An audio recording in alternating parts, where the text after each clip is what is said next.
welcome to another comparison video where we look at probably the most anticipated game for me of 1989, a conversion that I couldn't wait to play, to be honest.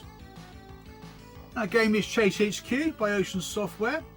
This is the ST version, which is the version I had back in the day.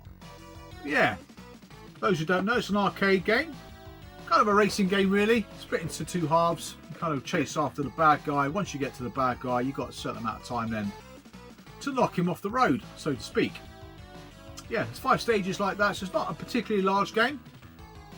Yeah, but I was quite intrigued to see how it would be converted onto the Atari ST, especially, even though I had a Sinclair Spectrum sort of 2 or 3 months prior to that. It wasn't for a little while longer, that I actually played the Sinclair Spectrum version for the first time. So yeah, so what I'll do is compare the Spectrum to the Amiga, hence the title of the video, but also look at other versions like the ST, Amstrad and the Commodore 64, because primarily they were the 5 biggest home micros in the UK at the time. So let's delve in.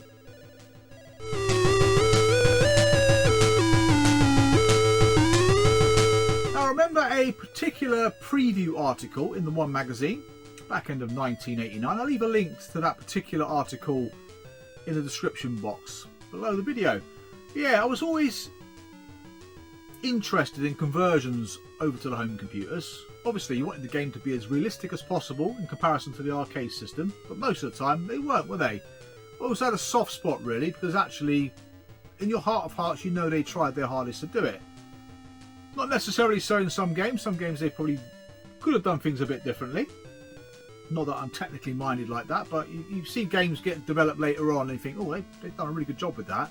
It's a shame they didn't do that in Chase H.Q, for example. Yeah, so it's going through this preview and it's almost like talking about how they developed the game from the ground up. So they started off with the road, because it's the first game in 16-bit history, I'm assuming they mean micro games, where there was an actual proper fork in the road. Whereas with Outrun, they didn't have we had a fork in the road, but by the time you got to it, it was replaced by plant pots. So yeah, they kind of masked it really that way. So they built it from the ground up, as in the road. They checked to see how the road played out. Did it run fast, smoothly, and all the rest of it, before they started bolting in other aspects of the graphics, like the buildings and the street furniture and the signs and stuff like that. Initially they did have a lot of sample sounds for the car's brakes and screeching and stuff like that, sample speech, which I think they stripped back quite a bit. And the ST version at some point weren't going to feature any speech at all. They started stripping away things like the helicopter, because obviously it slowed the game down a bit. They took away the distance bar. So slowly but surely they started hacking away at what they were going to release, because I guess it would have been a very slow game. So the teams behind the 16-bit versions weren't the same team who developed the 8-bit versions, as far as I'm aware. So Tech done the ST and Amiga, and the Amstrad and Spectrum versions, as far as I know, were done in-house. Not sure who done the Commodore 64 version, to be fair. So yeah, so I was really looking forward to the game being released even more now, based on this preview and the fact that the graphics look slightly different than they did in the end product. But what they've done with the graphics, especially like the cars and all, is they took graphics from the arcade, compressed them down to fit into the home micros, on the ST and Amiga in this case, and they retouched them up. So sometimes you look at the cars in Chase HQ, they don't look very good. It's because they weren't drawn from the ground up, which they were on the Amstrad and the Spectrum. But anyway, so I got the game, got it home, really looking forward to it. I think the reviews were giving the game around sort of the 80% mark, so you already knew what it looked like, it's just you didn't know how it ran back in the day until you got it home. But it started off relatively slowly, which it does on the track screen. Nice little tune and all. When you actually play the game, yes, it does get a bit quicker, but sometimes the road seems to be going quicker than the actual buildings on the side of the road. Sometimes they don't, sometimes they do. Bit strange that. And then the cars come at you in waves of 3 on the ST version, especially in the first half. In the second half they don't, but the first half they do, so it's a bit bizarre. Literally do. It's a bit strange. Yeah, so you don't really have the sense of speed. It's nice they actually had the sound and the speech in the game. That was great. So I really enjoyed that. And the music, like I said, is quite nice, quite pleasant. Yeah, it's one of those games that when you play it on the ST, though, it's relatively easy to play, so you complete the game relatively quickly. It probably took me a couple of days to beat it, to be fair. But the one really annoying thing, because it's only on one floppy disk, is when you complete the game, the music sort of stops but retains a certain tone. That tone like flatlines, that's all you hear for about 30 seconds by the time you put your name in. And there's no friggin' ending. Literally completed the game, and there's no ending to it on the ST. But because the ST discs are smaller than the Amiga in terms of what capacity they hold, it decided to chop out that part of the game. So yeah, so the ST version was a bit of a disappointment. Even though I still play it every now and then, I still like to go and give it a go because it's a relatively easy pick up and play game. Now a little while later on I played the Amiga version, but before that I heard the music playing in a Virgin Megastore and I couldn't believe how good the Amiga one sounded. It sounded quite similar to the arcade, which was great. So I always wanted to play the Amiga version, but it wasn't for another probably a couple of years later when I started this collecting lot that I played the Amiga version. So graphically it's very similar to the ST. The graphics seem a bit more stretched, and that's on real hardware as well as emulation. And plays slower. So when you play the game, it's at a slower pace. And you'd have both games side by side. You'd finish a level quicker on the ST than you would on the Amiga, but the timer goes down exactly the same. So it just makes the Amiga version more challenging to play. It's certainly a version I've never completed before. I got to within 1 bar of completing it. Now I do know the Amiga version does contain an ending, so that's good. That's something to look forward to, I suppose, isn't it, really? Unlike the ST version. But yeah, they're identical. I mean, there's differences in colour. There's more colour in the backdrops. Some of the sickly colours used on the ST versions didn't get used on the Amiga. It's like a really sickly looking green. One of the levels is not very nice to look at. Got a bit of parallax scrolling on some of the backgrounds. But again, because it seemed like an Atari ST port, it seemed like elements of it slowed down a bit, which clearly it does because it's a slower game.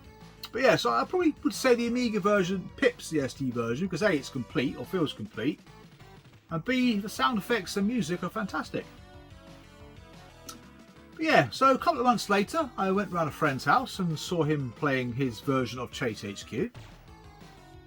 No word of a lie, I was blown away. I was bitterly disappointed with the version I got on the ST, even more so after seeing the ZX Spectrum version running.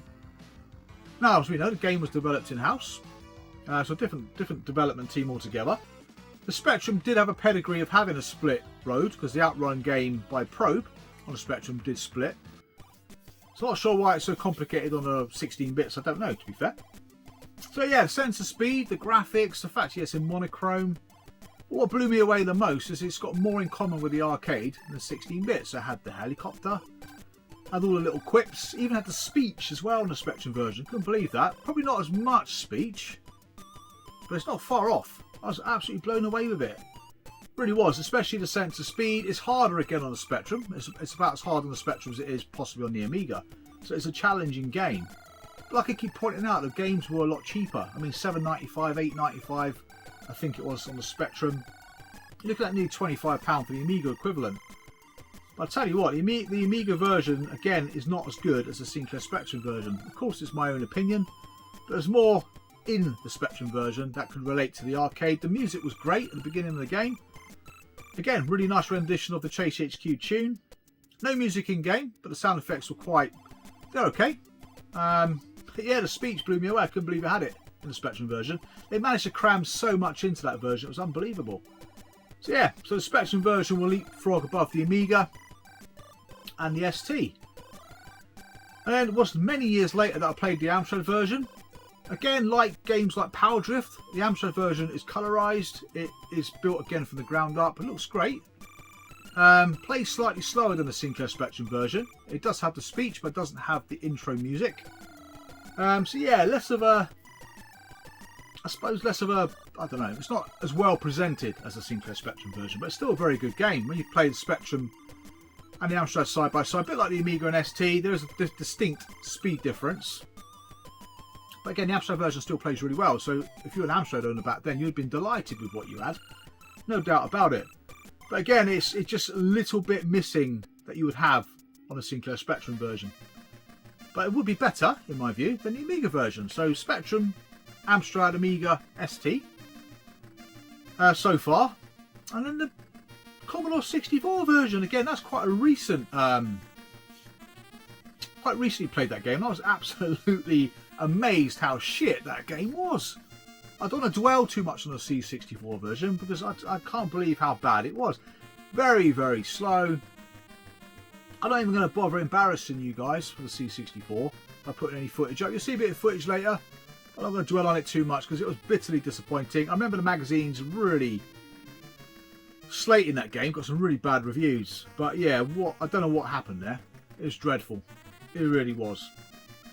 But that's it. So what I'll do, as per usual, is I'll leave a poll in the community tab. So please take your time and try and have a rational view at which copy is the best. I know a lot of you guys like to stick with the machines you loved back in the day. But it's a tougher one, this one, because I do like the Amiga version. I do like the ST version, but they just were disappointing for the amount of money that they cost at the time. But yes, I'll leave the poll up on the community tab. Please take part. Hope you enjoyed the video. Thank you for subscribing. See you guys again real soon. Take care. And bye for now.